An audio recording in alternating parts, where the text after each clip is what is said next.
Hey, I wanted to give you some updates on what's been going on in the busiest beginning of a year that I've ever had. There are a lot of reasons why. One particular project has kept me working harder than any of the others. And if you've seen any of my social media, I think you know what that is.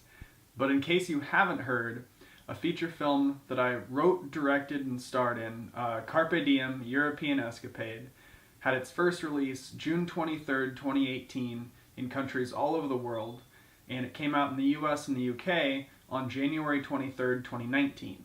On top of that, it'll come out in Latin America and Spain on March 6th for a total of 85 countries on 6 continents. Honestly, I'm still wrapping my head around that fact. I had no idea that it would ever get to this level of exposure.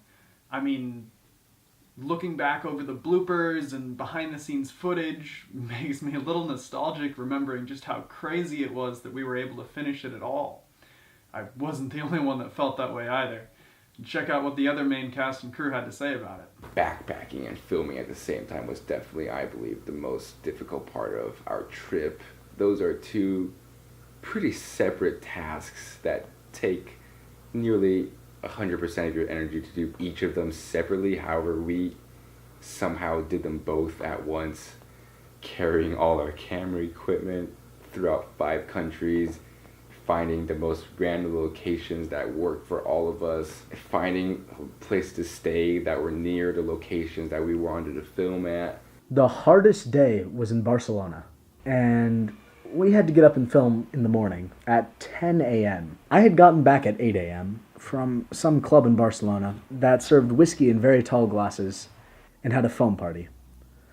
I get back drenched. I have foam under my contacts. I get back at 8 o'clock, pass out. Wake up, my eyes are on fire. They're bright red. I can't see out of them.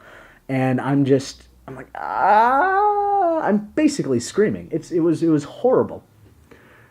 But I got up on time, which is more than I can say for Aaron, who got up a couple hours later and got up, filmed the scene, and passed out again.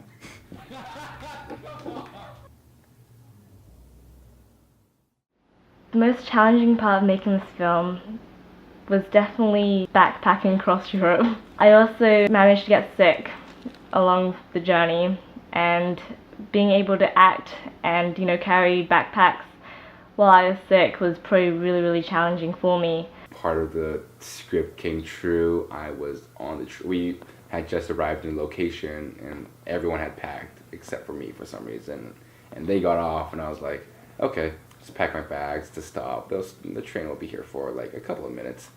Pack my bags. As soon as I finish, the train starts moving and I was like, oh god, this is terrible. So I sprint towards the exit. Door was locked already and I panicked. Looked to my left, there's a sign that says pull handle to contact train director. So I was like, oh, okay, I'll just contact him and ask him what's going on. Well, not really ask him what's going on, to ask him to let me off. Pull on the door, pull on the handle, train comes to a screeching halt. A speaker comes on, he's like, who is this? I'm like, I am a passenger. And after I said, another guy comes in, he's like, did you pull that handle? And I was like, yes. And he was like, never pull that handle again. Opens the door. Like, I get off, I'm like, oh, thank you so much. And he's like, get off my train. And like the train starts moving again.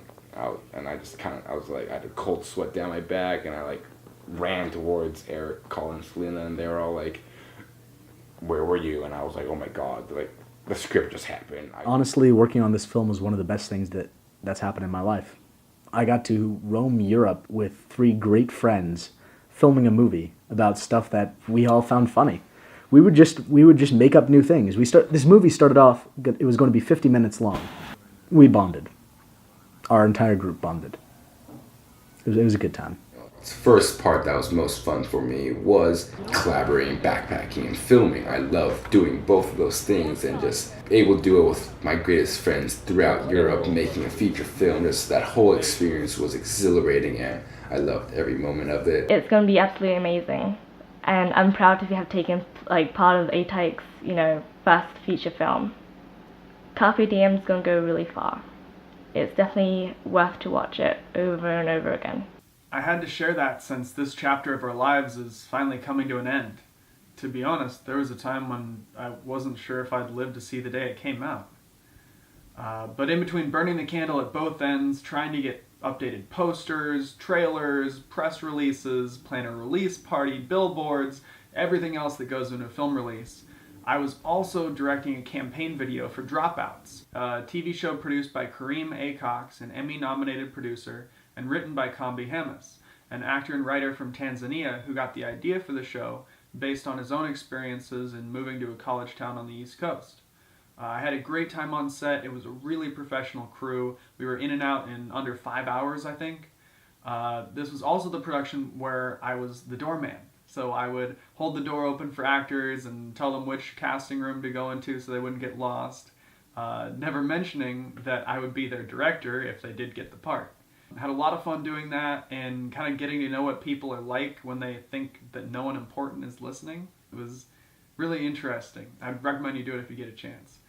So anyway, keep an eye out for the show as it progresses. I'm not sure if I'll be a part of it when it reaches, episodic production. But if I end up in the crew or maybe a small acting role, I'll let you know. The same day as I played the doorman during that audition, I went to Beverly Hills to do a collaboration video photo shoot with Real Ghouls, a podcast about horror movies run by Amy Lee and Debbie, two of my great friends from college. I got to be killed off and then got to be a corpse for a bit, so that was a lot of fun. Alex Peterson was the main photographer for that shoot. And I also did my last headshot photo shoot with him as well. Also, a company called Polybana Films tried to scam me. They don't actually exist, but they tried to get money from me under the pretense of hiring me to direct a short film. It didn't work, of course, but watch out for a man claiming to be from a Beijing-based film production company. Gordon Chan was the name he used with me, and the film that I would have directed was called Dark Sound. It had a 38-page script and everything that I was actually able to read, but both Citibank and Chase told me the only way that they can verify if a check is valid is to deposit it, but that depositing fraudulent checks can result in your account getting permanently closed. So keep that in mind when working with new companies. I'd recommend getting a wire transfer, cash, or maybe a Venmo payment if you don't trust a new potential employer. But this happens to me a lot because I work with a lot of new people because I freelance. I also worked with Feldskar, a DJ that I first met in college when I directed his first music video. But now he works at Power 106, and sometimes I do live event videography for his shows. However, this time I dropped 2 verses for a track on his new EP, set to release later this year. I've been getting more into writing lyrics, and although his musical tastes are a little different than what I usually write for, I'm more of hip-hop G-funk, and he's more EDM house. This track will still give you an example of the kind of stuff that I do, so keep an eye out for an EP dropping later this year. On top of all of this, I also acted in a scene for Michael Mutsatso's new horror film, The Butcher. Michael is an actor, director, and horror aficionado who really knows his film history, and he's also been involved with Fred Durst's new film, Moose, which stars John Travolta. So I'm really hoping that this horror movie goes places. I've worked on too many films that I've never even seen come out, so fingers crossed on this one. This feature was also cool because it was one of the few times I've had an entirely Spanish-speaking role in a film, so I was glad to be a part of it for my Spanish-speaking acting reel, which I haven't finished yet. I actually got hired back as the camera operator for another couple scenes on the film after Michael saw that I had pretty much as much experience behind the camera as in front of it. As a quick side note, I had meetings with S.R. Gibson, Pepper Jensen, Kareem Cox, Kambi Hamis, and Bob Harper this month, among others. So I wanted to thank all of you for good conversation, potential collaborations, and business tips. With all that going on, it's hard to imagine I'd have much time for anything else, but I also need to pay the bills. So I've been working part-time for Paramore Pictures and the Los Angeles Film and Reel Club. That's over 8 hours a day, 3 days a week, plus editing on the side. So it's been a long time since I've felt at ease or like I should take a day off. Not to say that I don't do it or take some time off. I'd have to or else I'd be falling apart a lot more than I already am. But I never feel good about it when I do it because there's always something I have to put off in order to take time to even just cook myself a meal. So that's January for you, the important parts anyway. I'll keep everyone posted on what happens in future months and hopefully get these videos out a little bit more often, especially as I start to get my Patreon put together. Hope everyone has a great day.